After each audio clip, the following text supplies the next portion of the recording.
2020년 7월 2일 목요일 성경 묵상입니다. 본문은 예레미야 8장 4절에서 12절 말씀. 너는 또 그들에게 말하기를 여호와의 말씀에 사람이 엎드러지면 어찌 일어나지 아니하겠으며 사람이 떠나갔으면 어찌 돌아오지 아니하겠느냐. 이 예루살렘 백성이 항상 나를 떠나 물러가면 어찌함이냐. 그들이 거짓을 고집하고 돌아오기를 거절하도다. 내가 귀를 기울여 들은즉 그들이 정직을 말하지 아니하며 그들의 악을 뉘우쳐서 내가 행한 것이 무엇인고 말하는 자가 없고 전쟁터로 향하여 달리는 말같이 각각 그 길로 행하도다. 공중의 학은 그 정한 시기를 알고 산비둘기와 제비와 두루미는 그들이 올 때를 지키거늘 내 백성은 여호와의 규례를 알지 못하도다. 너희가 어찌 우리는 지혜가 있고 우리에게는 여호와의 율법이 있다 말하겠느냐. 참으로 서기관의 거짓의 붓이 거짓되게 하였느니 지혜롭다 하는 자들은 부끄러움을 당하며 두려워 떨다가 잡히리라. 보라, 그들이 여호와의 말을 버렸으니 그들에게 무슨 지혜가 있으랴. 그러므로 내가 그들의 아내를 타인에게 주겠고 그들의 밭을 그 차지할 자들에게 주리니 그들은 가장 작은 자로부터 큰 자까지 다 욕심내며 선지자로부터 제사장까지 다 거짓을 행함이라. 그들이 딸 내 백성의 상처를 가볍게 여기면서 말하기를 평강하다 평강하다 하나 평강이 없도다. 그들이 가정한 일을 행할 때에 부끄러워하였느냐? 아니라 조금도 부끄러워하지 않을 뿐 아니라 얼굴도 붉어지지 아니하였느니라.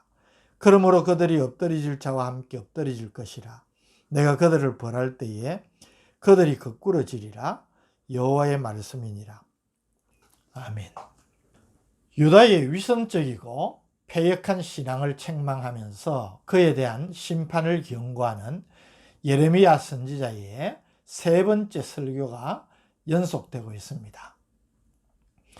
성전에까지 우상을 들여놓은 유다의 가정한 예배 생활을 고발한 압달락에 이어서 거듭되는 심판의 경고와 회개 촉구에도 불구하고 여전히 죄의 길로 달려가는 완악한 유다를 향해서 질책과 함께 심판을 경고하는 내용이 본문의 내용입니다. 4절에서 6절은 인간의 본성을 거스리는 유다 백성들의 완악하고 강팍함을 지적하고 있습니다. 4절, 너는 또 그들에게 말하기를 여호와의 말씀에 사람이 엎드려지면 어찌 일어나지 아니하겠으며 사람이 떠나갔으면 어찌 돌아오지 아니하겠느냐. 넘어지면 다시 일어나고 떠났다가도 다시 돌아오는 것이 인간의 본성입니다. 범죄하고 실패할 수 있어도 다시 일어나야 하고 하나님을 떠났다가도 다시 돌아와야 하는 것 아니겠습니까? 그런데 유다 백성은 어떠합니까? 5절, 이 예루살렘 백성인 항상 나를 떠나 물러가면 어찌함이냐. 그들이 거짓을 고집하고 돌아오기를 거절하도다. 이상하리만큼 유다 백성들은 언제까지나 하나님을 떠난 자리에 그대로 머물러 있습니다. 돌이키지 않습니다. 잘못된 길을 계속 가면서 그 길을 고집하고 돌아오지 않는다는 것입니다. 하나님께서 이 유다 백성들의 완악함에 혀를 내 두르는 정도입니다. 하나님께서 주목하여 지켜본 바로는 그들이 무절제한 욕망과 충동에 사로잡혀 무모할 정도로 죄악을 저지르는 모습이 마치 죽을 줄 모르고 전쟁터로 뛰어드는 말 같다고 비유를 하십니다. 6절, 내가 귀를 기울여 들은즉 그들이 정직을 말하지 아니하며 그들의 악을 뉘우쳐서 내가 행한 것이 무엇인고 말하는 자가 없고 전쟁터로 향하여 달리는 말같이 각각 그 길로 행하도다. 7절은 철새를 비유해서 유다 백성의 영적 무지와 타락을 지적합니다. 7절, 공중의 학은 그 정한 시기를 알고 산비둘기와 제비와 두루미는 그들이 올 때를 지키거늘 내 백성은 여호와의 규례를 알지 못하도다. 7절에 언급된 새들은 한 곳에 머물러 사는 터새들이 아닌 계절에 따라서 옮겨 다니는 철새들입니다.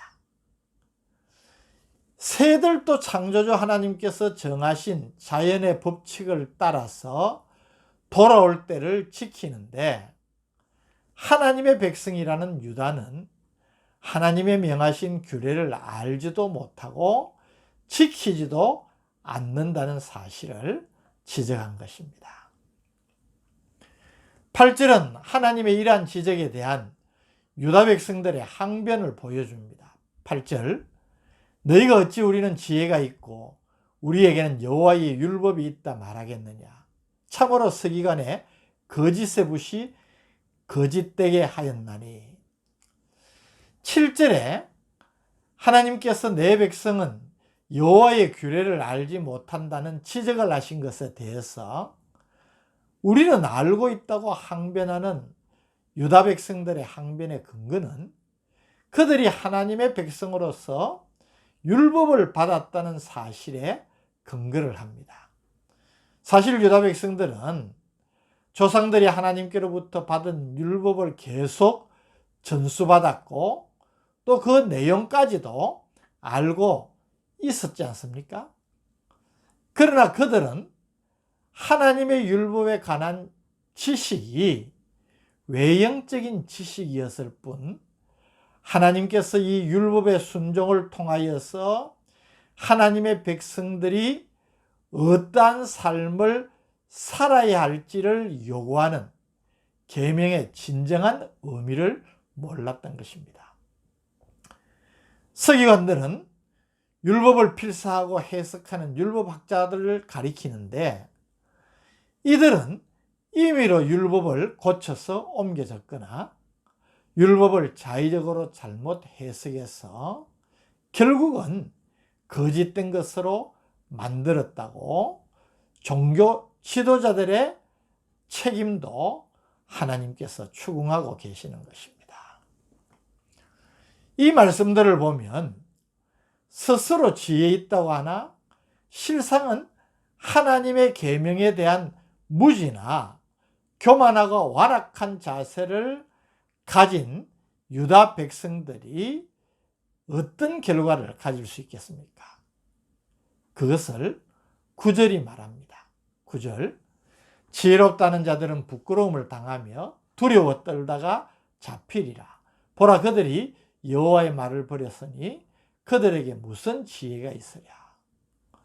스스로 지혜롭다고 여기면서 하나님의 교훈은 무시하고 거역하고 정반대의 길을 고집하는 유다 백성들에게 하나님께서 재앙을 내리셔서 그들이 얼마나 어리석은 자인지를 드러내시겠다는 말씀입니다.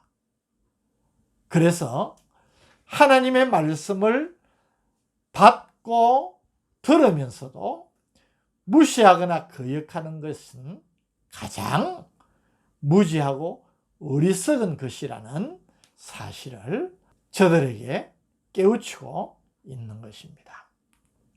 이런 자가 받을 형벌을 10절에서 12절이 보여주는데, 10절에서 12절은 6장 12절에서 15절과 거의 같은 구절입니다. 10절, 그러므로 내가 그들의 아내를 타인에게 주겠고 그들의 밭을 그 차지할 자들에게 주리니 그들은 가장 작은 자로부터 큰 자까지 다 욕심내며 선지자로부터 제사장까지 다 거짓을 행함이라. 하나님의 백성들이 안전함과 보호를 어떻게 받을 수 있습니까? 그것은 그들이 하나님의 계명을 지켜 행할 때에 주어지는 축복입니다. 그러나 그 하나님의 계명을 불순종하고 거역할 때는 안전과 보호는커녕 가족과 기업까지도 빼앗기게 될 것을 분명히 하면서 다시 한번 저들을 경고하고 있는 것입니다. 특히 영적 지도자인 선지자와 제사장들의 죄악과 그 책임을 하나님께서 지적하고 있는데 11절 그들이 딸 내 백성의 상처를 가볍게 여기면서 말하기를 평강하다 평강하다 하나 평강이 없도다. 12절 그들이 가정한 일을 행할 때 부끄러워하였느냐? 아니라 조금도 부끄러워하지 않을 뿐 아니라 얼굴도 붉어지지 아니하였느니라. 그러므로 그들이 엎드러질 자와 함께 엎드러질 것이라. 내가 그들을 벌할 때에 그들이 거꾸러지리라. 여호와의 말씀이니라. 선지자와 제사장은 이스라엘 백성들이 하나님의 백성답게 살 수 있도록 가르치고 인도할 중요한 사명을 가진 사람들입니다. 이스라엘 백성들이 믿음에서 떠나 잘못된 길을 가고 우상 숭배의 죄를 자행할 때에 그들을 말씀으로 깨우치고 하나님의 경고의 메시지를 전해야 마땅한 저들인데 저들은 하나님의 심판 경고 대신 도리어 평강하다 평강하다고 백성들의 귀만 즐겁게 하는 말을 전하고 결국은 하나님의 무서운 심판을 초래하는 결과를 가져왔으니 그들도 반드시 심판하시겠다는 선언인 것입니다. 하나님을 안다는 것이 무엇입니까? 하나님의 말씀을 안다는 것이 무엇입니까? 그냥 내가 들어서 그 내용을 안다. 그런 말이 아니지요. 특별히 7절에서 이 안다고 하는 히브리어 단어 야다는 굉장히 중요한 의미가 있습니다. 이것은 단순히 지적인 지식만을 말하는 것이 아니라 감정적이고 의지적인 지식을 포함하는 전인적인 지식으로 실제적으로 체험을 통해서 아는 지식을 의미합니다. 그러니 하나님께서 나의 백성인 유다가 내 계명을 알지 못한다 라는 말과 아니 우리도 아는데요 라는 유다 백성들의 안다는 개념 자체가 기준이 다른 것입니다. 하나님을 경외하는 것이 지식의 근본이라고 하신 말씀을 두고 볼 때에 하나님의 계명을 순종하지 않고 그릇 행하며 우상 숭배에 빠져 있는 그들이야말로 진정으로 무지한 자라는 것이고 그럼에도 불구하고 우리는 율법을 잘 알고 있다고 여기는 것은 결국 완악하기 짝이 없는 일이라는 것입니다. 사랑하는 성도 여러분, 진정으로 하나님을 안다는 것은 말씀을 주신 하나님의 뜻을 알고 순종한다는 것입니다. 신명기 28장을 꼭 한번 새기면서 읽어 보시기를 바랍니다. 순종함으로 받는 복과 불순종함으로 받는 저주가 같이 선포되고 있습니다. 복과 저주, 그것은 우리의 선택에 달려있는 것입니다. 순종하는 하나님의 자녀 되시기를 주님의 이름으로 축복합니다. 하나님, 오늘도 진정한 하나님의 자녀가 어떤 자녀인지를 깨우쳐 주시면 감사합니다. 말씀을 듣기만 하고 순종치 않는 우리가 되지 않기를 원합니다. 순종하며 하나님의 뜻대로 살아가는 우리가 되게 하여 주옵소서. 예수님 이름으로 기도드립니다. 아멘.